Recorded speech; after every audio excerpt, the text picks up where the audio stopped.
Yeah, who is this? I have a collect call from Travis Walton. Will you accept the charges? Just hang up the phone. I'll accept it. Go ahead, sir.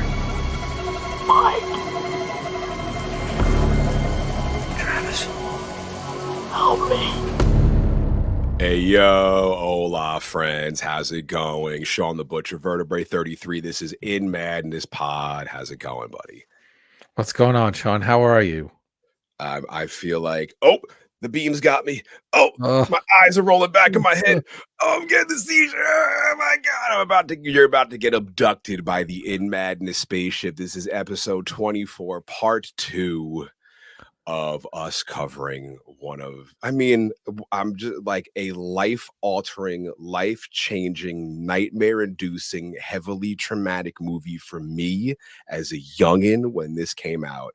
Fire in the Sky. It's I put it up there with like Texas Chainsaw Massacre. Like I'm scared to watch it. Really? Yeah, Wow. yeah, Wow, yeah. that's crazy. You have long hair now. I think you could probably do the Travis Walton if you needed to. You know what I We mean? did figure out in our last episode that out of everybody in the truck, I'm probably Travis Walton. Yeah, so you could pull off that hair. You could pull off that haircut. Yeah, the first part of this movie was super scary for other reasons that didn't have to do with alien abduction. And now we're gonna get to the the meat and potatoes of this film, and we're approaching the part that I was like, oh, I remember having seen this. So I think we should to make that guy happy who said we have too much shite. Whoa, screw that guy. I'm over that guy. Make sure you hit us on the socials. I hope he still listens, and he's like, for real. He's now like a part of this program. But shite guy. Before we get started, I just want to say I appreciate everybody jumping on with us and listening to all these episodes. And I know we don't give you much notice, but of what movies to watch before we go over them, but we give some pretty on the nose hints. So if you want to do your homework in advance for the next film, we give some pretty good hints in our 0.5 episodes at the end. So I'm already thinking of hints for our next episode. Yeah, I think any hint I thought of would just ruin it. For people. Yeah, but because I like the idea that people would rewatch the film and listen to us, and some people have said they have. And to be helpful, this is on Fire in the Sky is on HBO Max. So I don't know where else it is, but you can watch it on HBO Max. So if you want to jump in and watch it again as we go through it, or put it on and turn the sound down and listen to us talk about it while you watch it, you could do that. And I think we should get into it. If you want to get in on the conversation with us, Twitter, Instagram, Facebook, threads at In Madness Pod. Hit us in the mail sack, inmadnesspod@gmail.com. We have made it a new customary thing to reach into our mail sack and read your emails on air. We'll be getting to that in a few episodes. Subscribe to the YouTube. Smash that 5-star button on every platform you listen to us on. Subscribe to the In Madness Spotify playlist and make sure you tell your friends. We want to spread the madness worldwide. We want you to go up to your friend and be like, you ever see Fire in the Sky? And they're like, no, I don't think so. And then you show them Fire in the Sky, and then you tell them about this podcast, and then you just flip them into a completely different human being. And that's the fun of discovering new movies. And then you check out our playlist and you discover new music, and then you check out some of the cool guests we have on the show, and you get into cool whole side quests and worlds. The In Madness tentacles spread far, and I like that. It's growing and growing by the year, and like we're this Cthulhu-sized creature eventually, hopefully just lurking down the streets and taking souls. Yeah. It's awesome. And I think too, you could get into some side conversations about town meetings and what kind of snacks they have at those types of meetings. We're trying to be a full service. We learned that Vertebrae was a Boy Scout in the Cub Scout. Episode. Cub Scout in the previous episode. For one meeting. I made one meeting. That's it. If they had better cookies, I would have been a different person completely, and we probably wouldn't have a podcast. But here we are. And we are over halfway through this film. And when you last left us, Shawn, Well, what the was whole going on. first part of this film was filled with a lot of questionable moments, and I feel like Mhm, at the end of this episode, we will probably answer a lot of those questions to my chagrin. mhm. But this movie was my launching pad into like aliens and alien culture and becoming obsessed with aliens and outer space and sci-fi, and it horrified me for years, and it still does, and I still want to believe everything in this movie happened. And Sean, so this comes out March, like we said before, March 12th, 1993. X-Files comes out in September. Were you watching X-Files from the beginning? And now we'll have our in madness moment where I say I have never seen not one episode of the X Files ever in my entire life. Wow. Well, you have because you saw the movie Fire in the Sky. It's an X Files episode. It is an Yeah, X-Files. But yes. Oh, wow. it was never my thing, and I know people who are like the cult. I know, but I'm 100% aware of the X Files fanaticism. And I tried watching like an episode, and I just was like, I'm not feeling this. It just wasn't.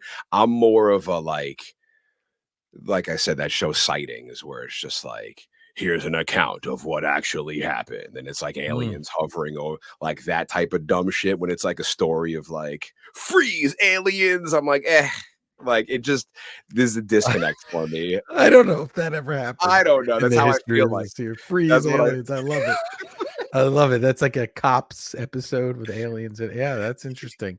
Space aliens. Yeah. But that's maybe we should do like we should start a side podcast where we watch X Files and you talk about for it. my That'd be first pretty time. funny. Yeah. Yeah. Yeah. A watch along. We could do a watch if we ever do a Patreon, maybe we could do a watch along with X Files and we could go through the whole. Yeah, but if you don't like it, then you don't want to go through it. But If I you want think to yell at me on the socials for not liking X Files, we are on the socials at In Madness Pod. yeah, I'm gonna say that yeah, I mean I was in and out of it at that time, but that was a huge show for a lot of people. And this feels very much like an extended X-Files episode, like I said before, minus Scully and Mulder. But so all right, let's do it.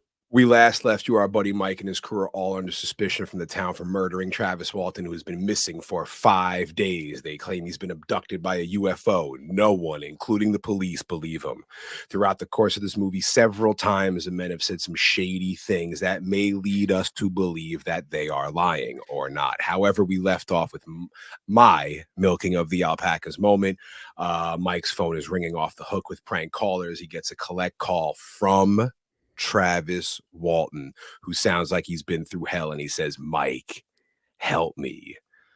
So now I'm freaking out. Is this him? Is he back? Are they off the Mhm. hook? Are they innocent? Was everybody wrong? How are they going to explain this? What happened? Did he get abducted by aliens? What the hell is he doing back? What is going on? Now the hunt is on. It's pouring outside. Mike is flying down the road in his truck. He's in his car with his sister, Dave, the church boy, and Travis, his brother. He's telling And Mike, Sean, why? I don't cut you off, but why did he bring so many people? he brought the whole corral with Like him. he got this call, and then you called other people.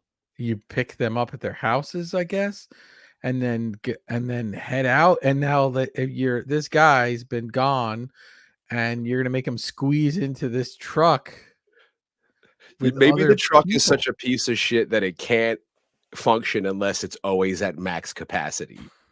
Perhaps like it's like the Flintstones car, like they often put their feet out the bottom to operate it or something.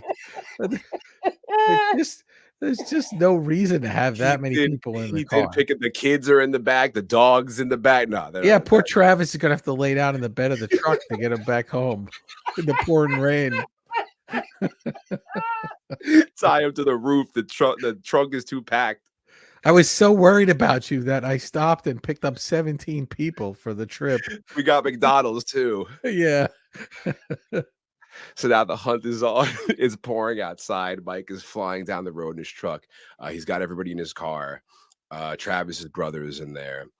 He's telling Mike he's been through this area a bunch of times. He doesn't remember any phone booth. Mike says he said he was calling from a gas station. His sister asks if Mike is sure it was him, and Mike shoots her a look like he damn sure hopes it was. They pull up to a gas station. It's hard to see. They look around. They see a phone booth. Empty. Nothing. Dave tells Mike this is just someone's idea of a sick joke. Mike's not having it. He says there's another gas station up north. Travis's brother doesn't think so, but Mike knows so when he's on his way. They pull up to the gas station. Travis's brother is not impressed. Mike says he knows it was Travis. It sounded like, wait, stop. What is that? Mike's sister begins freaking out. Mike, what is that right there? Stop, pull over. I'm getting chills watching this and explaining this. Mike pulls over and goddamn son of a bitch, curled up naked in the fetal position, huddled next to the ice machine is a naked, scared Travis Walton. Oh my God. What? They all get out of the car. They run up to Travis. It's him. Mike's sister touches him and he begins screaming bloody murder. They huddle around him to see if he recognizes them. Travis is huddled, horrified in the corner like an animal. He's shivering. He's spasming. Anytime they come near him, he looks messed up. Everyone's freaking out. Travis coughs. He touches his mouth. He needs water. Mike tells him everything's going to be okay. Mike's sister, the love of Travis's life, Dana, she's right there. She touches Travis, and this dude lets out the most horrifying, agonizing scream I have ever heard in my life. Horrifying. Cut to Travis in this gross gas station bathroom drinking water directly out of the nasty ass faucet. Gross. He's drinking it like he hasn't had a sip in days. A car pulls up. Travis gets up from the sink. He looks blue. He looks like hell. He looks at Mike and he says, it's been 5 days. Everyone's been looking for you. And he's been gone for 5 days. And his best friend calls the UFO hunter to help him out. In walks Jarvis. We don't get him a bottle of water. We don't get, well, I don't know if it's in the 70s, maybe they'd have bottled water, I guess, but we don't, call paramedic. We don't try to do, we call the UFO hunters. This is a very poor decision. And adds to the shadiness of this whole situation, Shawn. I also think that Mike has had it with the authorities. They took the lie detector test. They've run through hell. Everyone thinks they're guilty of murder. I feel like, Mike's like, you know what? Fuck these guys. Before I give them any access, I'm going to call this other dude who To do what, though?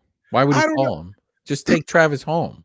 Why make him stay out any longer and hang out in this nasty bathroom? Yeah, that's right. You've already been shot out in the ship in space, but we want to keep you down here on Earth a little longer in this crusty gas station bathroom. I would want to just get in that truck and head out. Go home, Yeah. In runs Jarvis from earlier, from afar. He sees Travis. He's astounded. He wants a urine sample. Travis's brother doesn't like this guy. He doesn't want him touching Travis, but Mike shoves him off. Jarvis tells him, it's wise Mike called. This is a critical time. They take pictures of Travis. He's got bruises around his eyes and nose. Jarvis introduces himself to Travis, who's looking at him horrified. Jarvis asks how long Travis has been back. They stick a microphone in his face, and Travis moves away from it in horror, like it's not a microphone, like it's some tool to do him harm. Jarvis asks, did you make contact with aliens? Were you taken to another planet, to a mothership? How did they communicate with you? Can you tell me what they look like? How many of them were there? Were you given food, injections? It's important the entire world knows. And he has just this, he's like Jay and Silent Bob. He's just got this silent assistant with him with the microphone, snapping pictures, operate everything for him. And he's got a very serious look on his face. It's his intern. It's definitely his intern. Oh yeah, for sure. Everyone starts freaking out to get Jarvis out of there. Travis begins curling up in the corner again. Everyone begins yelling at each other. Travis is looking out the window in the bathroom. Lightning strikes. It's still pouring. Travis looks out the window and there's 4 little dots, like fingers, but like alien fingerprints. Yeah, and it's Yeah, also interesting that this bathroom is red because when it's just a weird color, first of all, but also when the through that window of the bathroom when it's raining, it almost looks like it's blood a little bit or kind of running down the walls. It's very interesting. And then we get those three dots, and as he's putting his hand up on the glass, there's a big scuffle going on behind him with the UFO investigators, and here we go. they're dragging Jarvis out of the bathroom. He notices Travis reaching towards the window and screams, "He sees something! He's seeing something!" Travis raises his hand, takes his fingers, and touches the fingerprints on the window. His eyes roll back in his head, and we see him once again under the ship, caught in the tractor beam.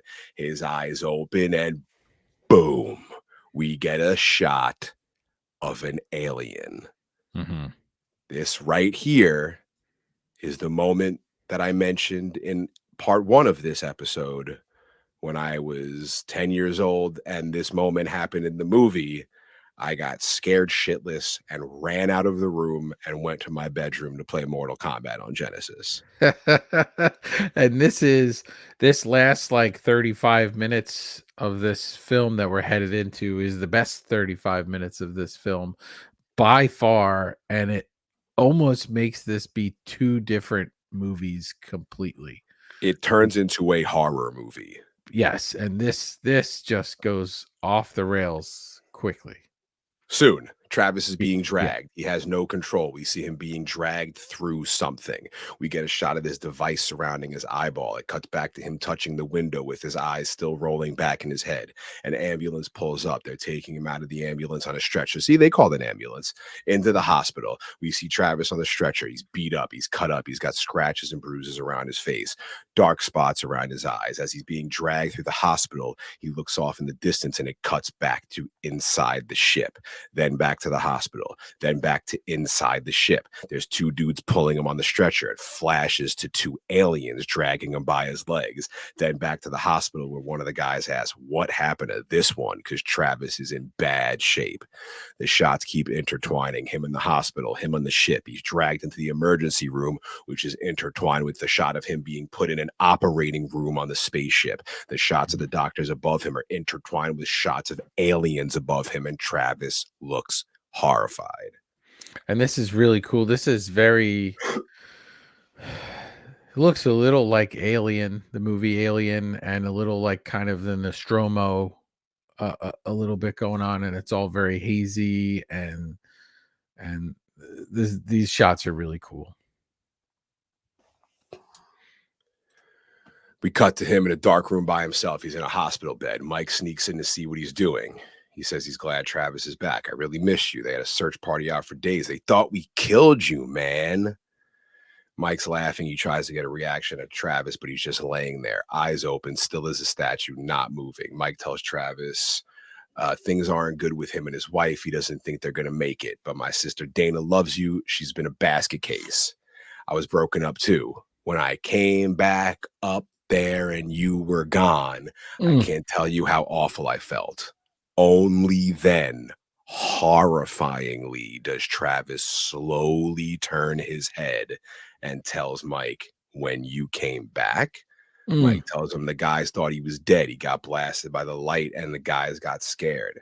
Travis says, "You left me there?" Mike See, says, this "Come is the on." scene, Sean, we would have never had because I would have said, "I didn't leave you, Butcher. I didn't leave you. I was right. I threw that rock at your head and you didn't move. So I don't know what to tell you, man." "I thought it was a Sanguisugabog show and you just passed Oh. out for a minute." Mike says, "Come on, what'd you expect? I came right back for you." Travis is over it. He looks away, angry at Mike. Mike calls him a son of a bitch and says, "If you didn't leave the truck in the first place, none of this would have happened." Yeah, and that's mean by Mike too.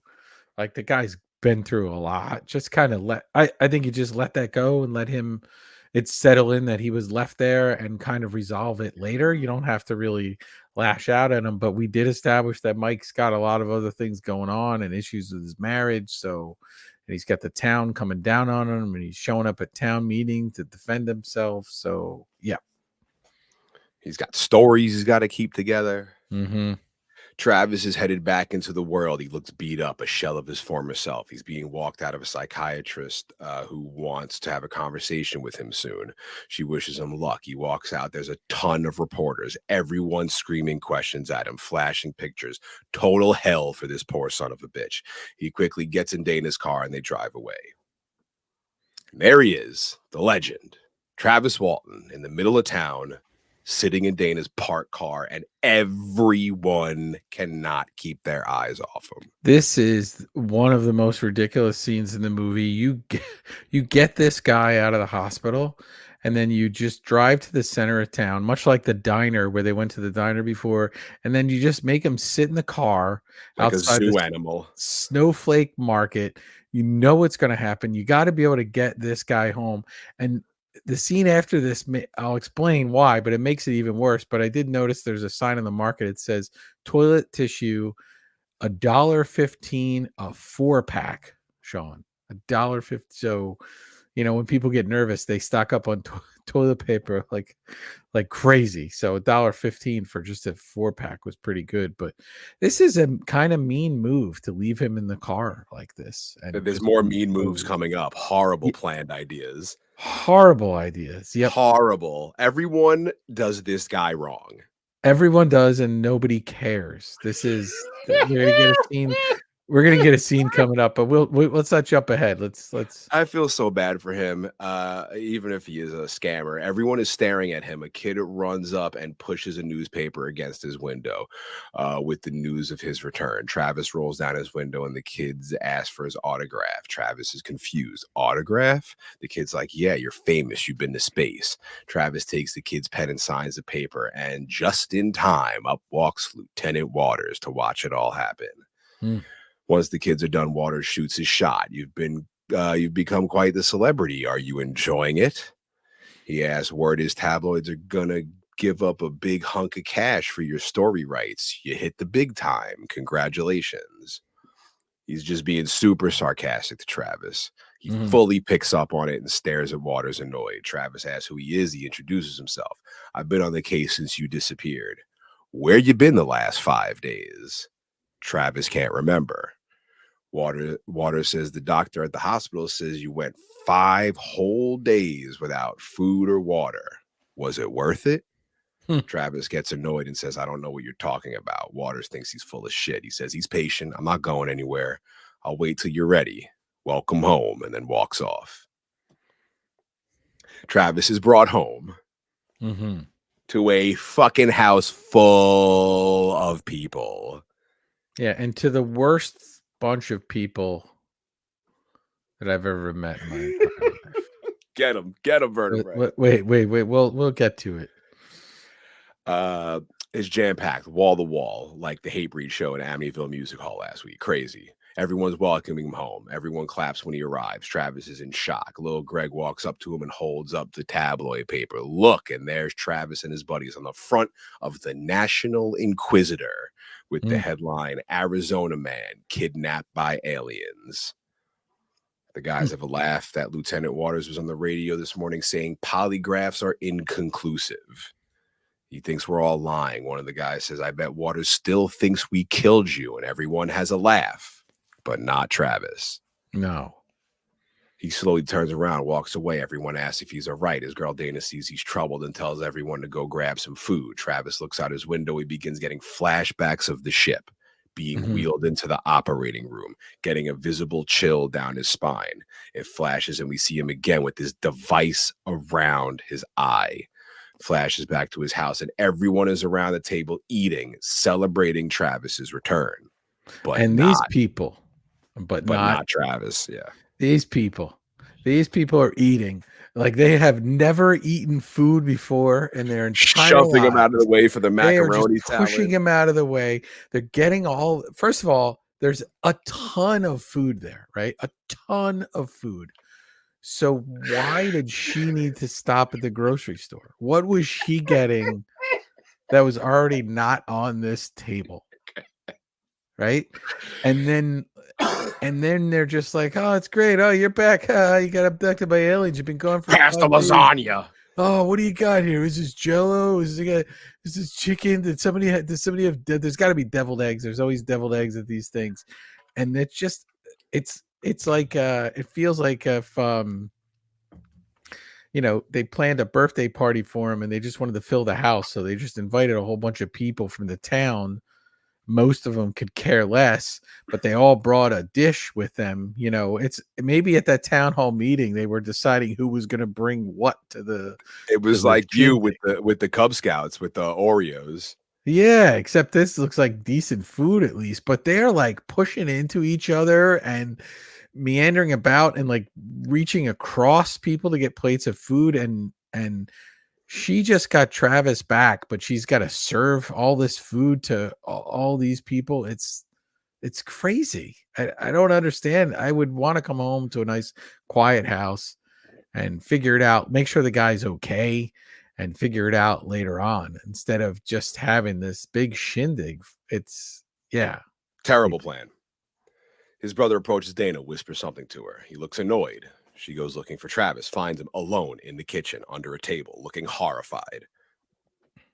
She becomes worried. She calls his name. She approaches him. He spazzes out. He hits the table. Bottle of maple syrup spills. Begins running down the table. His girl's freaking out. Travis, what's wrong? He's under the table, spazzing out. We see the syrup running down the end of the table. It reaches the end. It pours on Travis's face and into his mouth, and boom. Mm. The next 8 to 9 minutes of this movie are hands down the most traumatic, emotionally damaging pieces of cinema that I have ever watched in my life. And I feel to be released to the world. It bothered me deeply in 93. Again, when I was actually able to watch it, it bothered me then. And right now, taking notes for this goddamn podcast, it bothers me the same as it did, I feel like, in 93. I feel that feeling like it was 5 minutes ago. And I'll steal your line and say, "This, my friends, is my Milking of the alpaca's moment. Dun, dun, dun, dun. because this is where the entire movie shifts, and we just get this is probably the greatest alien abduction scene in film, I think. And this is where I think they put all their efforts of this movie into this 8 or 9 minutes, whatever it is. And yeah, this is the part where I had seen, and ironically enough, this part comes before you go in bit by bit. This comes out the same year as Tool's Sober. And there's a striking resemblance to Tool videos in general, not necessarily Sober, but like later Tool videos and some of the machinery that's in it and some of the way people look to this. It's very, very interesting. And I will use that as an excuse to add Tools Sober to our In Madness playlist on Spotify. Hey, there it is. Good song. There it Good is. song. Good song. And yeah, we should try to get somebody from Tool on here. Shawn, can we make that happen? We'll talk off the air about that. Oh man, if we get somebody, that would be amazing. They could, but if you're not ready at home for this, we apologize. But this ride. Buckle up, please. Return your tray. What do they say on the plane? It's its upright position. Yeah, Listen, I do my best to like walk out of the room at this scene. All right. yeah. I have to sit here and Mhm. in slow motion detail minute by minute. This was my nightmare. Mhm. This was the moment I feared from the second we started this podcast, that I knew I wanted to do this movie and would have to put myself through these next 10 minutes.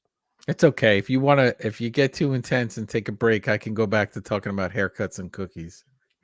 We are transported. We see a little bit of liquid or some type of substance, because there's a little chunk nugget in it, drop into a pair of lips. Mhm. slowly begins tasting this substance. The camera moves up and we see it's Travis. He looks fresh, not as beat up like he looked right when he got abducted. He opens his eyes. We hear a noise of some being, and he looks to the side in terror. Their horrific creature noises continue all around him. We see his hand in goo, plasma, worms, and jelly. It's disgusting. I don't know what it Yeah. is. He lifts his filthy hand to his lips and wipes off whatever substance dripped into his mouth. We now see him encased in this horrifyingly claustrophobic bubble of membrane tissue. Mhm. Yeah, like a cocoon, I would think it is, right? Like some sort of cocoon. He touches his jacket and realizes he's covered in some sort of substance. He looks down at his legs and we sees is in sort of this membrane coffin. He's got this goo and plasma all over his legs. The walls of this coffin are very thin, so he's pushing out. And from the outside, we see his hand pushing, but we also see this pattern, like this Mhm. outer space internal wiring that this membrane also has. Right. Travis pushes his hand through and rips it open. He slowly rises out to where out of where he's being held to see other little membrane coffins in this big cave-looking structure. The And camera hold on, Sean, before you get too far. When you see that pattern, it's the pattern from the window that's there that he's pushing out of. You kind of see the finger and then the line. So remember on the window there was the rain and it had the dots and the lines. We get those dots and lines here. There's a couple sections of them right there. So that's what he was Wow. seeing at the window. So Wow. See, you just made this movie cooler. The camera pans out. We see he's in a ship. There's other bodies and other containers around him, but we can't see them. Only spaces where they would go. Travis leans out, and the gravity of space pulls him out of the containment, and he begins flying around erratically. Zero gravity. He's and holding on. this is very matrixy before the matrix, these cocoons and this cavernous space where you're going to have these other cocoons and whatever. Now we know he's abducted and we're about to find out more, but yeah, this is very HR Giger here, this cavernous space, very Nostromo looking. um and this is pretty trippy when he floats out into the space. But he's holding on to this long rope. It sort of looks like an intestine. He's spinning around and around, breathing heavy in the middle of this human containment area with nowhere to land, just floating in space. He pulls on the Mhm. rope and it flings him back into the other direction. But instead of going back in his membrane coffin, he Mm. crashes through the one next to him. He goes in head first, and his hand is in this black goo, this gross muck. He slowly picks his hand up to see what the hell it is. He looks to his right, and God damn it, it's a person. It's a half of a person. It's a dissected person, but then it begins moving. It's still alive. It's William Defoe. Doesn't look like Willem It's Dafoe. Willem Dafoe, yeah. That's we're gonna say it is, and no, you can't fight us on that one. But yeah, this is so we know that they're. Let's stop for a second because this is a super intense scene, and let's put ourselves in Travis. Like he wakes up in this space, has no idea what's going on. He's all, if you steal a line from Ghostbusters 2, he's all drippings with goo. He breaks out. he he breaks out of the membrane. He's floating around. He ends up somewhere else. They've given us a lot. So now we know that these aliens are, capturing humans, harvesting them. Maybe they're using them for some sort of energy, or if this is killer clowns from outer space, these are cotton candy cocoons that they're putting them in. And this is pretty intense, pretty gross, and it only goes up from here. Horrifying. Travis freaks the hell out, begins floating in the middle of the room again with no gravity. There's a big light in the middle of the room, so Travis starts trying to crawl towards it. On the way, he's sticking his hand in every single gross sort of alien space slime jelly you could think of, like sticky Vaseline, just gross beyond gross. He manages to get to the top where the light is. We hear this sort of alien outer space noise, and in the light, we see these specks of dust flowing in one direction and then completely change course into another direction. Mm-hmm. Travis peeks to where the light is coming from and sees something that looks like 4 or 5 little silver beings hovering with these umbilical cords attached. Travis sees them and sort of hides, and a light shines on his face, and we see it's the key to his motorcycle floating right in the view of the middle of this light for all these beings to see out in the open. Yeah. Travis reaches for his keys and then, sort of beyond his own control, either by zero gravity or perhaps the use of telepathy, like he's being controlled by one of these beings, Travis begins floating right into the middle of the room where all these things are. He is scared shitless. He's looking around. And like, damn it, Travis, who cares about M&T motors and motorcycles at this point that you got to go? What do you need your keys for? You don't need your keys. This is, yeah, he can't help himself. When we start to see these things, Shawn, what do they look like to you when you first see them? Old grandpas. Oh, well, when you Yeah. first see him, or old grandpas. Yeah, we're like classic, that look like classic alien, what every sketch was of an alien.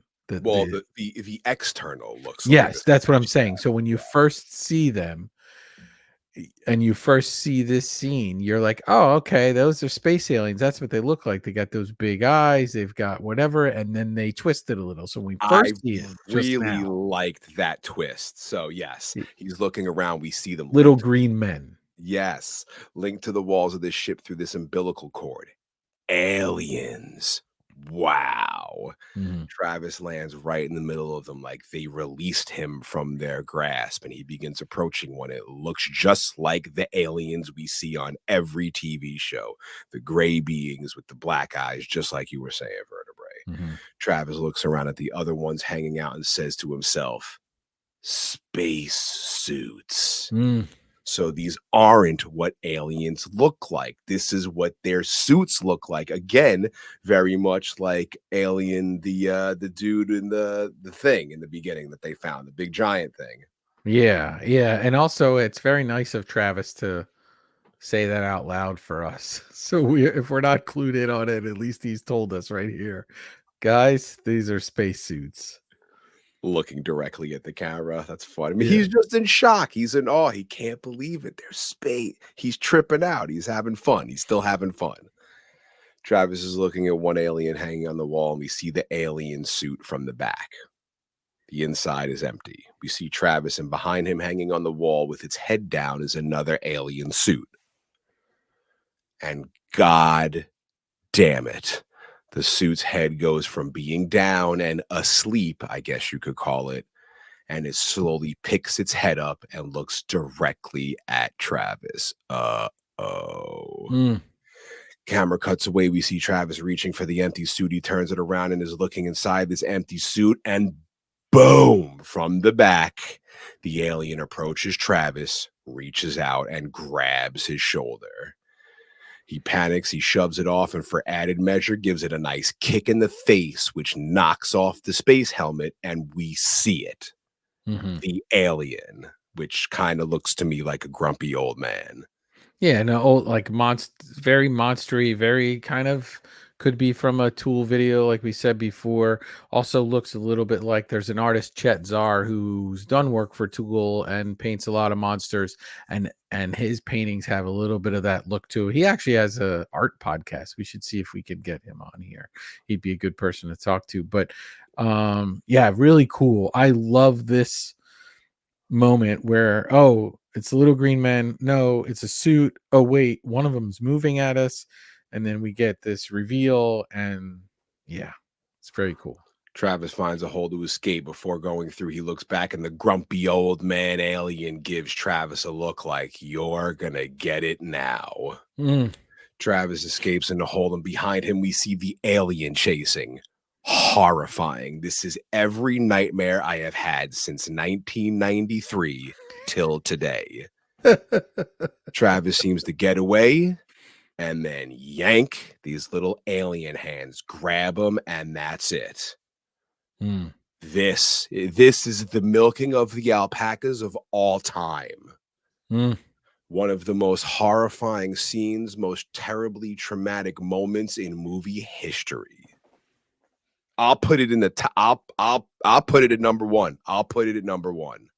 Wow. It's so hard to watch. It's hard to watch. Travis is being dragged through the ship. We see two grumpy aliens dragging him by the legs. Travis is reaching out, trying to grab anything to try and stop and defend himself. It seems the ship is just littered with stuff from other people they have abducted. Horrifying. We hear the aliens grunting, sort of communicating with each other. Travis is looking around, panicking. He passes what looks like a kid's pair of shoes floating in the ship in zero gravity amongst all the other previous victims' trash. Again, horrifying. The aliens are dragging Travis grunting and bring him into this operating room and slam him on a table. They begin ripping off his clothes, manhandling him. The aliens are looking at each other, almost communicating with each other. One rips off Travis's necklace. He looks at it like he's going to kill it. Then the two aliens look to the foot of the operating table, and there's another grumpy, old, horrifyingly scary looking alien who I presume is the head of this operation. They all have a little bit of a Grootish look from Groot. I am Groot from They do. from Marvel, a little bit like Cranky Groot, and they don't have noses, so they don't have to worry about what all that gooey stuff smells like because they don't even have a way unless they smell it another way. I don't know, but and they're not clothed either. So before we get into the probably the most intense part Oh of my this, God. we're to presume that they put these suits on. Well, they abducted Travis with the light,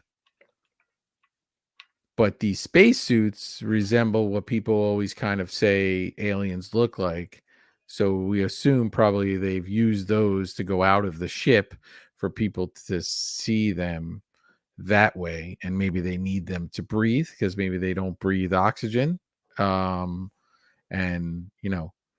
we presume they're aliens from another planet, but they could be aliens from another dimension as well. The Cloverfield dimension. Oh, perhaps we could tie it in. Let's not. It Well, approaches. listen, Shawn, Yep, I want to yeah. tell you something though. Oh no. Uh, Oh no. Travis was gone for 7. he was gone for 5 days, and there was a day before and a day after. This might all take place over a period of 7 days. This film. Just want to throw that out there. If this is the first time listening to us, I try to find a way to tie anything into the film Seven, and there you go. I got you one. What sins does he break throughout the duration of this movie? I don't know. What's the something for that haircut? Probably. The alien approaches Travis and stares at him. From afar, we see an alien lay this blanket over Travis. A light mist begins to fall from the top of the operating table, which turns this blanket into skin-tight, unable to move membrane sort of material. And Oh, it's brutal. now Brutal. trapped, Travis is screaming bloody murder. This is like the worst TV dinner of all time. Just wrapped in this and this is I've not seen something like this before in other films and since in other films. I'm putting it at number one, baby. Horrifyingly traumatic moment of all time. Horrifying is the theme I use now for the rest of this. What happens? I'm gonna call you on this because if we keep doing this podcast down the line, I feel like there's gonna be something else where you're like, this is the hard. It's all right because me and my buddies have an inside joke where I say everything's top 5. My buddy's like, you have 700 top 5s. I'm like, it doesn't. Oh yeah, top 5. Okay. Yeah. There you go then.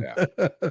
This is horrifying. One of the aliens looks at Travis like, shut up, and nods to the other alien who covers Travis's face with this membrane as well. So now we see Travis screaming in this skin-tight encasement, but now he's unable to breathe because he is covered from head to toe. Horrifying. We Mm. get this long shot of Travis screaming on the table. It pulls away. He's naked, flailing, screaming, completely encased and unable to move inside this membrane. A goddamn alien takes out a little alien Mm. scalpel tool and cuts around his eye, exposing his eyeball, which is just looking around in horror, totally bloodshot.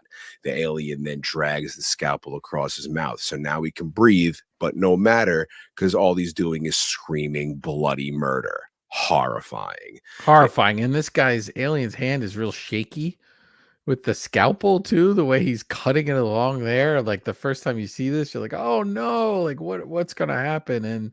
And then we find out why Travis was so upset at this dinner party when he got home, because there was that big plate of jello that was out on the table, and now we're about to find out why he doesn't like jello. The aliens grab this dark brown jelly and scoop an enormous wad into his mouth. Then they stick a clamp in his mouth to keep it open. All the while, Travis is screaming and choking. Horrifying. Horrifying. And I'm sweating, Shawn. My hands are actually I like I sweating am as we I talk about it am right now. physically sick to my stomach Yes. describing this. This is number 1, I'm telling you. They then grab a goddamn cable and they shove about 2 feet of it down his throat. He Mm, is screaming and choking, and his eyes are rolling back in his head. Horrifying. They mm. then stick this sharp, like Frankenstein bolt in his neck. They put this clamp device around his eye. Then this milk substance begins to pool around his eye, covering it Crazy. completely. So his vision is impaired, but his eyes are still open. Horrifying. Mm, And down comes the needle. mm. Ugh. This long device begins coming down from the ceiling right towards him. From Travis's point of view, we're looking up at the aliens, at this device coming down. The whole time he's letting out muffled screams. Horrifying. And Now, this is a very cool device though. Like this is kind of neat looking device. It looks a little Tim Matrixy. Burton-ish, kind Yeah. of Matrixy kind of device that's coming down here. But It gets you know, I longer and longer and smaller and longer. Yeah. yeah, like I'm distracting myself when I watch this by thinking about this, the coolness of making this device, because oh boy. Now, from the point of view of the device, we're slowly coming down towards Travis, who at this point looks like a goddamn Cenobite from Hellraiser. Yeah. He is encased in this substance. He can't move. He's got this clamp in his mouth, this long device down his throat, this clamp around his eye, keeping it open. The device comes down, and Travis is just screaming and choking. This is the hardest thing I have ever had to detail and watch in my life. Mm, The device connects to tubes in his mouth and his throat and a bolt in his neck. And if that's not bad enough, here comes the needle mm. out of the device right into Travis's eyeball, getting closer and closer. He is screaming and screaming. The music is pulsating, abso-fucking-lutely agonizing. This is my nightmare every night from the time I saw this movie till today. And then finally, for Christ's sake, Travis wakes up. Yeah, and you didn't need to see what happens after that to be horrified. But there's no reason. This is where we've got into it in other podcasts where like they show too much in certain movies. Like this has already been incredibly intense, really uncomfortable. I got sweaty palms as we talk about it right now. We don't need to see the needle go in. We don't. The cutaway is perfect timing in my mind, because we've all filled in the blanks. We're all horrified by that whole situation, this gelatin substance, this membrane. They've got it all going on. They got this liquid that fills into the eye, this milky liquid. Like it is, wow, it is a lot. His horrified, choked screams Mhm. are they're just the most convincing and the most believable and I just I don't feel like that moment was like filmed. I feel like that moment actually happened and we got to see it that way. Like Right. And the only way it would have made it more palpable is if they just cut to him on this motorcycle picking up his donuts and stuff from the beginning of the movie to make you laugh a little bit, because this is super horrifying, super intense. This is where I say this makes this feel like a completely different movie than we saw earlier on. And this scene bears no resemblance to the actual story that Travis tells and is in his book, but the executives found his account boring and insisted on these changes. And so we get these changes and we get ILM involved in these incredible visual effects, and this is what we end up with. And I'm so happy that they changed it, because this is, we always say it way too much, but a very iconic alien abduction, alien, I'm not going to say alien autopsy, but a certain like human examination by alien scene that's kind of ever been put on film. This is so completely different than what happens before it and what happens after it. He wakes up, he's in a therapist's office. His brother, his mom, and his girlfriend are all staring at him, waiting on the edge of their seat for the next thing he's about to say. Sheriff and Lieutenant Waters are in the room too. Waters looks like he's seen enough. Him and Sheriff walk out of the room, and Sheriff asks Waters if this is his first unsolved case. And Waters says, I wouldn't say that, just waiting for the real truth to come out. Sheriff says the doctor seemed to think it was real. Waters says she's forgetting the fact that Travis had 5 days to dream and rehearse this cockamamie story of his. Sheriff doesn't understand. Waters comes right out with it. It seems to me that this whole thing is a very well planned and executed hoax. Sheriff is stunned. A hoax? For God's sakes, why would they want to do that? To get some attention, simple as that. The sheriff doubts it, but Frank says one of these days they're going to slip up, and when they do, I'm on my way back here. And Sheriff says from Montana, and Waters says from the friggin' North Pole if I have to. He says bye to the sheriff and drives off. We cut to a while later. We see a kid running through a house. Lady cooking. Travis crawling past on his hands and knees. His girl laughs. We see she's pregnant with another kid. She asks Travis if he's going to be late for work. He puts baby Michael in his baby chair, kisses his girl, and is off to work. Travis pulls over. He stops and looks at something. He does a U-turn and heads in the other direction. We see what he was looking at was a billboard of a motorcycle. He goes driving through the woods, pulls up to a secluded house. Travis gets out, calls for Mike, and a man looks cautiously from behind a window, heads to the front door, and it's Mike, looking scruffy. Long hair, seems really out of it. Looks like he's been a rough time for him. Travis said, I heard you moved up here. Been a long time. 2 years? And Mike says 2.5. Poor Mike. This dude has been missing every single day without his best friend, Travis.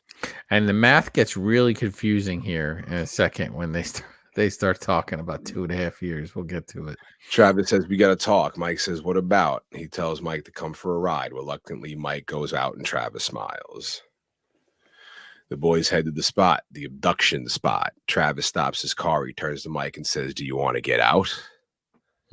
Mike asks why Travis brought him there. Travis looks to the sky and gets out of the car again and walks to the spot again. Mike sighs and gets out of the car. Travis is looking to the sky, wondering what else is out there. Mike tells him he doesn't like this place too much. Travis is like, yeah, neither do I. I haven't had a decent night's sleep since I last saw you. Mike says the same. Travis asks if it bothers Mike. He says, what do you think? Travis tells Mike he saw his daughters the other day. They're getting big. They miss you. Everybody misses you. Poor Mike. No family, no kids. On his own, missing his best friend. Travis tells Mike he's going to be an uncle again. Mike says again, because he's been off the grid. He didn't know Mike that he was an uncle to begin with. Travis tells him Michael is almost 2 and Dana is 3 months pregnant. All right, stop you there, Shawn. I'm stopping. 2.5 years. They haven't seen each other. He has a son who's 2. His wife's 3 months pregnant. We presume he hasn't seen him from that day in the hospital when he walked out and found that he left him. how in 2.5 years' time do they already have a 2-year-old and a 3-month pregnant wife? The math doesn't work out. 9 Maybe he months came off pregnant. that ship and he can like impregnate quicker and yeah, maybe he's got maybe they gave him super sperm on the ship.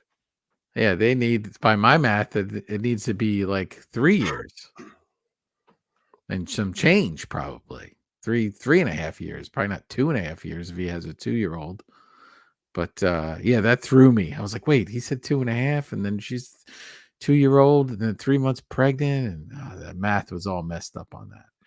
Out of all the shady, weird things that happen in this movie, and that's the one that threw you. I have a lot of theories on that. No, I'm just kidding.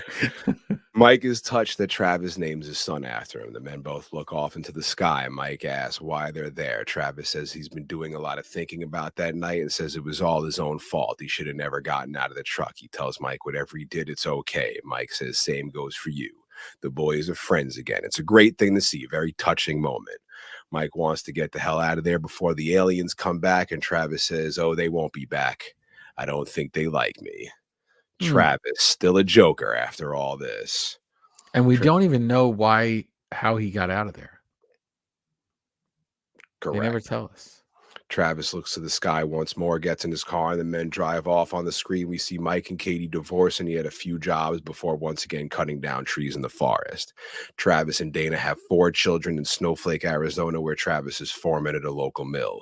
In February of 93, another polygraph was administered to Travis, Mike, and Dallas, and this time they all passed. Chills. I got chills. I know I usually like a sad, miserable ending, but god damn it, do I love this happy ending. The end. That is until Wikipedia boo facts. I much prefer hearsay and conjecture over facts, because what have facts ever done? Well, so Travis Walton gets abducted, disappears for 5 days. What precipitates this, Shawn? What is before this happens? Do you know? I have the entire story right here. So yeah, there was some TV show. Yeah. So they're watching a TV show about, and his family are apparently like UFO into UFOs and hoaxes, and so they see this TV show about it, and then we've got this logging contract. Tell us about this logging contract. So they don't think they're going to get it done in time. However, there is an act of God clause that they can get out of it if something happens that is beyond like their control or whatever. So the theory is that they use this as a means to get out of the contract without being penalized or something. Right. And within days, he sells his story too to the National Enquirer, right? There's some prize for alien stories or something. So they split it up. So then the crew all gets money for that. Travis Walton is still around. There's a few documentaries on him. I watched a little bit of it. There's interviews with the guys from the logging crew. Some of them, he's been on podcasts. He makes a lot of appearances. And I will say that it all seems really shady to me. And I mean, listen, he tells the same story. It's not like anyone's caught him telling a different story. It just doesn't kind of add up.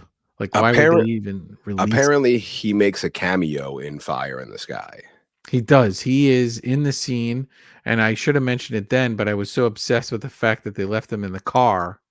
He's one of the people that walks behind the car. I was figuring because he's credited as like civilian number 3, and I'm like, what the fuck does that mean? Yeah, he's in it and he walks behind the car, and he's the guy that looks down. Yeah. So, but I don't think any of this, true, untrue, whatever, should take away from those 9 minutes of what they put on film for those 9 minutes. There's nothing, because those 9 minutes are completely fictional anyway, if you believe his story. And to me, that's the best part of this film. I do like the idea of it being a procedural at points. I but it felt like they were trying to do too many things with the family story and the procedural and all of that. But I thought that was interesting. But those 9 minutes, that scene is, if you haven't seen it, I don't know why you're listening, but like, and if you haven't seen it in a while, watch it again, and then watch it. Turn the sound off and watch it with Shawn describing it, because as Shawn Oh, was describing it, oh, I was getting, Shawn's moving around on the camera, I'm oh. moving around in the chair, and it getting like super intense and sweaty, and that's a lot. And Shawn, where do you stand? You said it before, but where do you stand on like aliens and these abductions and sightings and all of this stuff? I mean, I all I want is for it to be true, but I have yet to see an iota of proof. Right. Real, believable evidence. And but I still believe. I still 100% as if they're standing in front of me right now. I believe that much. Now, do you believe that they are aliens from another planet or another dimension? I mean, I never got that deep into it, honestly. Mhm. It's kind of all the same to me. Because even Yeah. that dimension is its own. There's you know galaxies and it's all kind of the But same we to get me. into that with like the mist where there's an opening and things are coming through from another dimension. Um, I mean, I think it would be really silly for us to think that there's not life forms that exist in, on other planets or other galaxies. How, what form they take on, I don't know.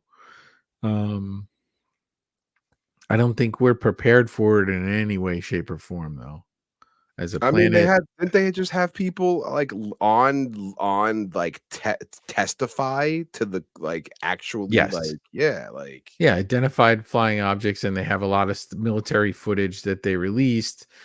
But even with all of that, it's not like there's, we've had so many hoaxes that it really muddies the waters. Um, but we just went through a period of time with a pandemic where we couldn't get it together for that. So I can't imagine, panic. like, if somebody came down from another planet and was like, "Hey, we're here," I think people would be dividing right away, and some people would be siding with the aliens, and it'd be a total mess. I don't think we're prepared for that at all. I think it would question our existence to some people, their religions, their reason for existence, because we sort of all want to have a reason, and what is it all about, and what does it mean? And I think that would, you know, blow it out of the water. Um, but I think if you found some simple organisms and stuff that live somewhere else, I think that would be, you know, uh, different if they, if they came down and they were like, we always make them tentacled monsters or these other aliens, or they could be, sometimes I like to think that they could be in a form that we can't even conceive of. Like Lovecraft would often talk about in At the Mountains of Madness, like these geometric shapes that you couldn't even conceive of. Like, how were they formed? How do they exist? Like something that we haven't even thought of in our minds. And I think that would be pretty crazy. But if you are an alien and you're out there and you want to come on a podcast, come on this one. We won't give you a hard time. We won't We report you to the government. We we got your won't back. report you to the government. We won't ask you specifics about your test and what you were intending to do to poor Travis. I just want to Um, know how many Godzilla movies have you seen and which one's your favorite? yeah, that's it. That's all we want to know. And do you have any Star Wars references that you'd like to throw in? Let Is us Boba Fett real? let us know. What did you think of Grogu on the Mandalorian? We want to know. But it is interesting that often and there's been plenty of footage, right? There's all this from the Air Force that's released and stuff now that they have to make public knowledge, and there's stuff in the air. And I don't know, sometimes I think that stuff could be spy satellites and weather balloons and other random stuff, but it always cracks me up when you meet the people that say they were really abducted. They're already pretty far out people, and you never meet one of them that's like, I didn't believe in anything at all until this happened. They all Mm. have some sort of belief in it already. But listen, we've all been outside and see something go across the sky and be like, "Oh, what if?" or some weird lights, or so yeah, I this movie, I'm so happy we did it. If not for any other reason, then I know you've mentioned it a lot, and I know you love it, and I wanted you to see it again and get to talk about it and get through a therapy session to talk about those 9 minutes. Um, but this was super intense. You should write into us and tell us your alien theories, or if you were abducted, let us know. Tell us. We'll read it. We'll read We about might it. even have you on the goddamn podcast. Maybe if we could handle it. If you're gonna come on and tell us about some machine that puts a giant needle into your eye, that maybe we don't want you on. We skip that part, but yeah, that was. Did Travis ever get his keys back for the motorcycle?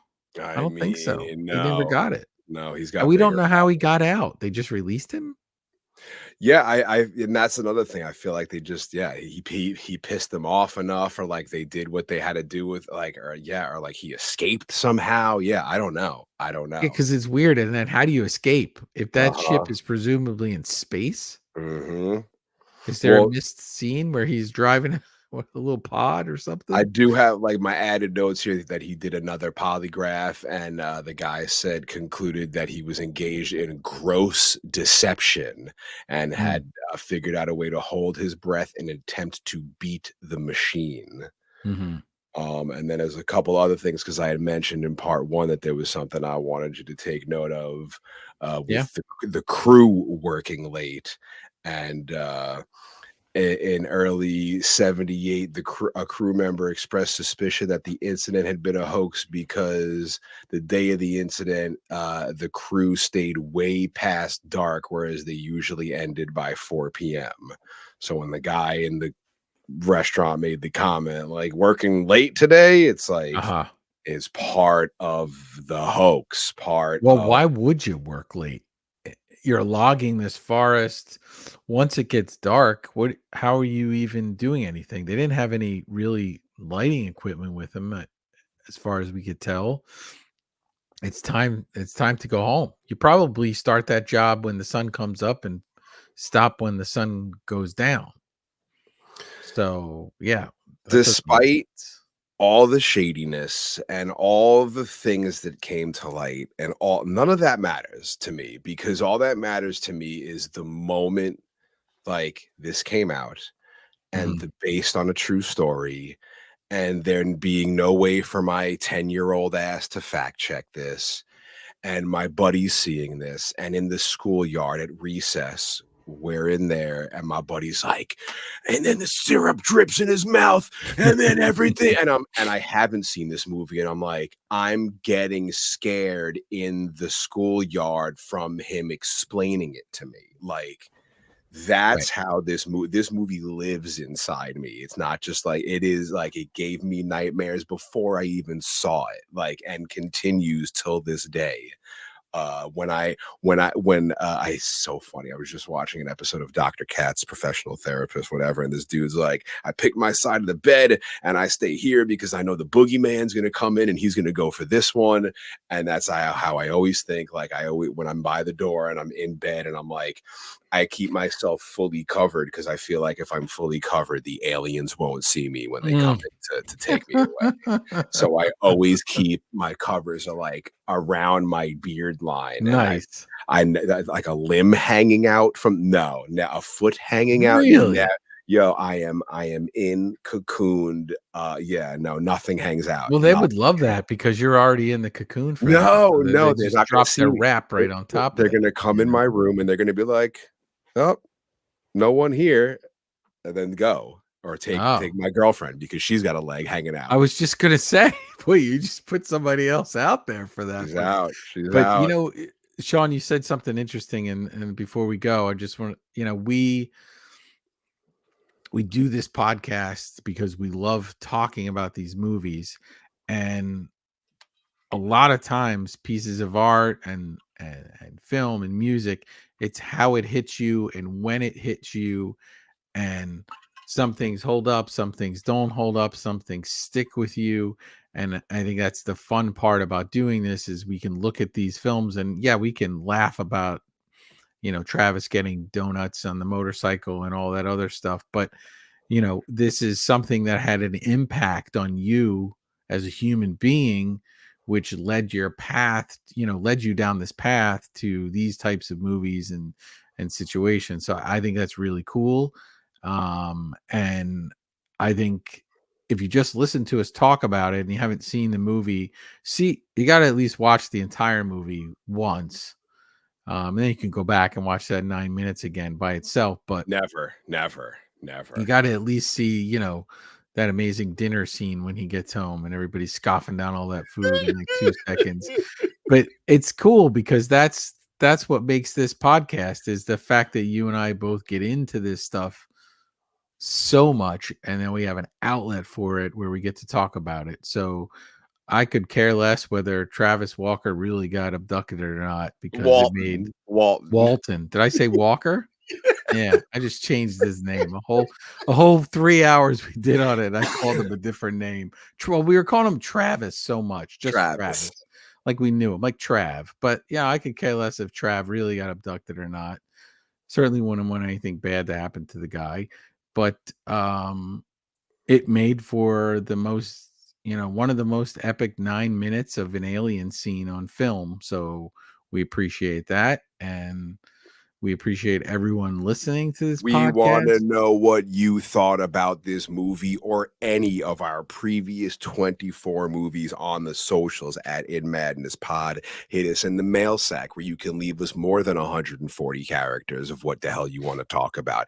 Anything you want to talk about from our last year of movies. If you want to dip back into Killer Clowns, if you want to go all the way back and dip into Gremlins, we don't care. If you want to talk about something we brought up on a point 5 episode, which are very fun because they're short and we could talk about whatever the hell we want. Make sure you send us an email about it. We will read your email on the show. It helps build new great ideas. inmadnesspod@gmail.com. Subscribe to the YouTube. Give us that 5-star review. Subscribe to the In Madness Spotify playlist, which will now have Tool added to it. And we already got Whitney Houston and the Dillinger Escape Plan. It is just a batshit crazy playlist. And make sure you tell your friends. We want to spread the madness worldwide. We want everybody listening, everybody in on the fun, checking out these movies either for the first time or for the millionth time. I love when people are like, I haven't watched this movie in 15 years, and I went back and I watched a movie and I listened to your podcast, and I'm like, I just gave you 6 hours of something to do, like watching a movie, checking out a podcast. Like Yeah. it's the amount of time you put into interacting with this podcast, and it means the absolute world to myself and Vertebrae because we put a lot of work into these podcasts that we drop for you every single week.